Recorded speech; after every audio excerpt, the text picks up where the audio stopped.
oui, en septembre, il n'y a pas que la rentrée scolaire, il y a aussi la rentrée sportive.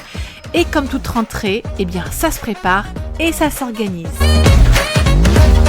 Bienvenue dans ce nouveau podcast Marche Nordique, mon vôtre. Je suis ravie de vous retrouver. Ici, dans ce podcast, tu sais qu'on parle marche nordique, tu sais qu'on parle également d'entraînement marche nordique et puis qu'on se donne tous les bons tuyaux pour une pratique sportive réussie et surtout intelligente. Alors le thème de ce podcast est « Vive la rentrée avec la marche nordique pour une reprise réussie ». Ah, l'été, les vacances, les apéros entre amis, les festivités nocturnes. On lâche prise totale sur la pratique sportive et on se love plutôt sur son transat à siroter des cocktails, bien sûr sans alcool, sous les cocotiers d'Ibiza ou de Berck-Plage. Pour ma part, en tant que coach sportif professionnel, l'été est pour moi le moment idéal pour prendre un peu de distance avec le sport, mettre mon corps au repos en mode récupération active, faire un véritable break. Oui, on m'a toujours dit que pour durer dans ce métier, il fallait ménager sa monture. Et puis, on va pas se mentir, l'été, on fait des écarts à tous les niveaux. On profite quoi.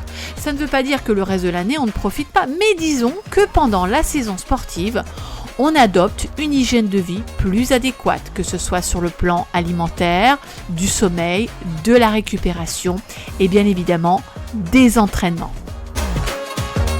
Donc vous l'avez compris, la reprise sportive, c'est pour tout le monde, que ce soit pour les coachs et pour les élèves pratiquant la marche nordique.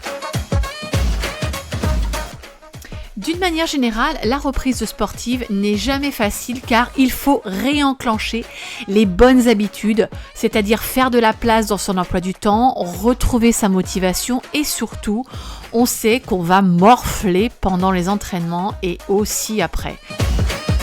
Aïe aïe aïe, les courbatures quand tu nous tiens. Et oui, on est tous amenés à avoir des courbatures lorsqu'on reprend les entraînements. Les courbatures, on n'y échappe pas, c'est une certitude, mais on peut atténuer la douleur grâce à une reprise des entraînements en douceur. Être bienveillant avec son corps est l'une des règles fondamentales lorsqu'on pratique une activité physique et sportive. La deuxième règle, c'est être indulgent avec soi, car c'est une forme d'intelligence pour admettre que notre forme physique peut fluctuer et qu'il est nécessaire d'en tenir compte pendant les entraînements. Nous ne sommes ni une machine, ni un robot, et ça, je ne t'apprends rien. Dans ce podcast du jour, nous allons parler de reprise des entraînements de la marche nordique et de comment on prépare une séance de reprise et comment on l'organise. Si tu es coach instructeur, il va falloir absolument reconquérir la motivation et l'engagement de tes élèves en leur concoctant une séance fun, ludique et productive. Attention, ici, je ne te parle pas de la séance d'initiation et d'apprentissage pour les nouveaux, mais bien d'une séance de reprise pour tes pratiquants qui pratiquaient déjà, tout simplement. Et si tu es pratiquant solo de la marche nordique, je te conseille de préparer ta séance de manière méthodique sans te mettre des objectifs de ouf. Alors pourquoi s'entraîner méthodiquement ? Déjà ça nous évite de nous entraîner à l'arrache, à la one again, ou alors d'être en totale improvisation pendant l'entraînement. Ce n'est absolument pas motivant ni productif, surtout lorsqu'on n'est pas habitué à préparer ces séances. Alors concrètement, comment fait-on pour préparer ces séances méthodiquement ? Voici mes 5 conseils pratico-pratiques tirés de ma méthode 360. Conseil numéro 1, planifier sa séance dans son agenda ferme et définitif.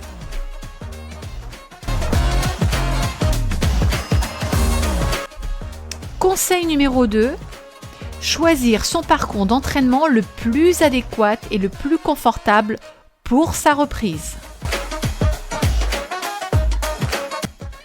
Conseil numéro 3, préparer sa séance selon les séquences suivantes: l'échauffement, le corps de séance, le retour au calme, les étirements. Conseil numéro 4, organiser sa séance et plus particulièrement son corps de séance. C'est-à-dire choisir une thématique, un ou plusieurs objectifs, la durée et l'intensité de sa séance. Le corps de séance est la partition de musique sur laquelle tu vas jouer. Il est donc le moteur de ta séance. Conseil numéro 5, choisir les exercices en corrélation avec la thématique de ta séance et de ton objectif. Alors, mon petit doigt me dit que tu dois te poser la question sur quelle est la différence entre la thématique de la séance et l'objectif ou les objectifs de la séance. Alors, j'ai envie de te dire, c'est très simple, mais très sincèrement, je te comprends à 100% parce que ça peut prêter à confusion. Alors, moi, je vais te donner cette différence et je vais partir sur un exemple de ma méthode 360. Donc, pour la thématique de la séance, c'est pour moi foulée, amplitude, allongement. Donc, ici, on parle bien de marche nordique, on est bien d'accord, hein. Donc si tu pratiques la marche nordique, tu vas totalement comprendre quelle est la foulée, l'amplitude et l'allongement. Ça, c'est ma thématique de la séance. Puis, je vais choisir mes objectifs. Qu'est-ce que je souhaite travailler pour améliorer ma foulée, mon amplitude, mon allongement? Donc ça, c'est ton objectif.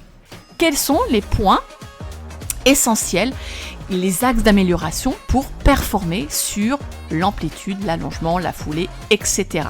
D'accord? Donc c'est un exemple. Donc de cet objectif-là, je vais choisir ensuite mes exercices. Donc l'objectif, à toi de le déterminer. Peut-être que tu manques de tonicité musculaire, peut-être au niveau des membres inférieurs, peut-être au niveau des bras, du dos, peu importe, ou peut-être que c'est aussi une question de technique, et donc de trouver les bons exercices qui vont te permettre, dans ta séance du jour, dans ta séance quotidienne, d'aller justement en corrélation avec la thématique de ta séance.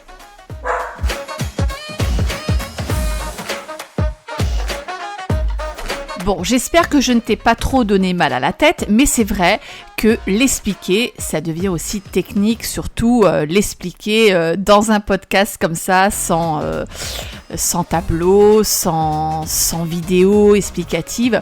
En tout cas, je t'invite, si tu veux en savoir plus sur ma méthode 360, parce que là c'est juste un mini volet que je t'ai présenté, tu vas sur mon site internet sur www.marche-nordique-co.com. Je te glisserai le lien dans la description de cette vidéo.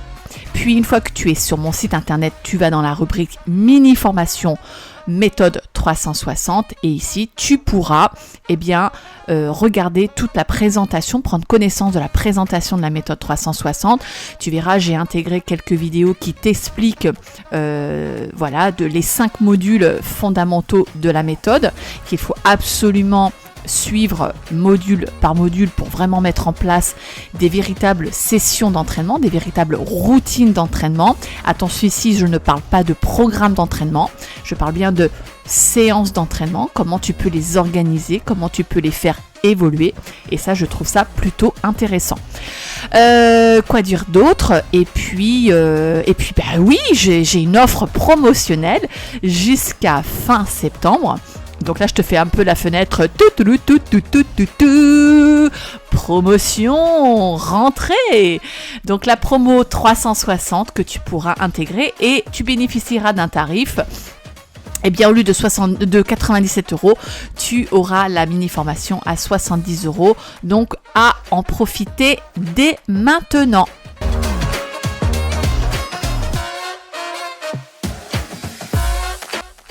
Ce podcast est à présent terminé. J'espère que j'ai pu t'apporter du contenu riche et varié pour toi, pour ta reprise et te motiver peut-être, pourquoi pas, à reprendre les sessions d'entraînement, bien évidemment marche nordique.